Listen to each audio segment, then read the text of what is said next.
बच्चों, आज हम कक्षा 12 में संस्कृत दिग्दर्शिका के तृतीय पाठ के बारे में पढ़ेंगे। तृतीय पाठ है आत्मज्ञः एव सर्वज्ञः। जो आत्मज्ञानी है, आत्मज्ञान जिसके अंदर है, वही सर्वज्ञ है, वही सब कुछ जानने वाला है। इस बारे में हम पढ़ रहे हैं। बच्चों, ध्यान से सुनिए। देखिए बच्चों, इसमें याज्ञवल्क्य जी ने अपनी दोनों पत्नियों के बंटवारे के बारे में बताया है।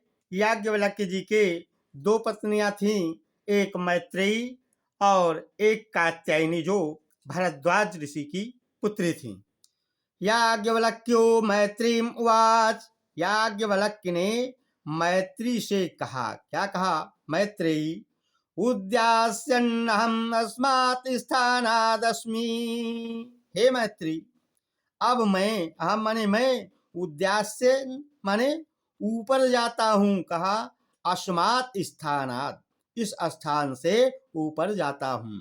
अर्थात अब मैं इस गृहस्थाश्रम को छोड़कर ऊपर जाता हूँ। तत् अस्ते अनया, इसलिए इस दूसरी कात्यायन्या माने कात्यायनी से तुम्हारा विच्छेदनम करवाणी इति माने बंटवारा कर दूं। याज्ञवल्क्य ने कहा अपनी पत्नी मैत्रेयी से कि अब मैं इस स्थान से गृहस्थाश्रम को छोड़कर ऊपर जाता हूँ, इसलिए तुम्हारा इस कात्यायनी से हम बंटवारा कर दें। इति माने ऐसा कहा। मैत्रेयी उवाच। मैत्रेयी ने कहा, यदीयं सर्वा पृथ्वी वित्तेन पूर्णा स्यात् तत्किं तेनाहम् अमृतां स्यामिति। मैत्री ने क्या कहा? यदि इयं सर्वा पृथ्वी, यदि ये सारी पृथ्वी वित्तेन पूर्णा स्यात्, धन से परिपूर्ण हो जाए, तत् किम, तो क्या, तेन अहम, उससे मैं अमृता स्यामिति, अमर हो जाऊं सकती हूं। यदि ये सारी पृथ्वी धन से परिपूर्ण हो जाए तो क्या मैं उससे अमर हो जाऊंगी या अमर हो सकती हूँ?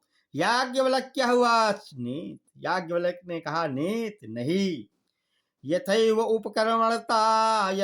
उपकरणवतां जीवनं तथैव ते जीवनं स्यात्। जैसा साधन संपन्न लोगों का जीवन होता है, तथैव ते जीवनम स्यात्, वैसा ही तुम्हारा भी जीवन हो जाएगा। अमृतस्य तु नाशास्ति वित्तेन इति। धन से अमरता की आशा नहीं की जा सकती है। सा मैत्रेयी वाच। उस मैत्रेयी ने कहा, एन हम न अमृतास्याम किम हम तेन कुर्याम। एन हम माने जिससे मैं नामृताम श्याम, अमर नहीं हो सकती, किम अहम तेन कुर्याम, उससे मैं क्या करूं। जिस चीज से मैं अमर नहीं हो सकती हूं, उसे मैं क्या करूं। यदेव भवान केवलम अमृत साधनम जाना तदेव मे ब्रूह।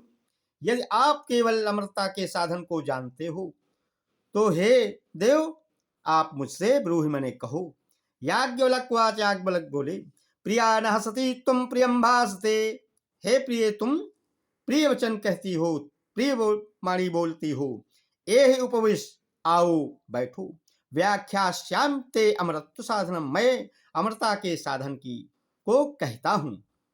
याज्ञवल्क्य वाच। याज्ञवल्क्य बोले, नवा अरे मैत्रेयी, अरे मैत्रेयी, पत्यु कामाय पति प्रियो भवति।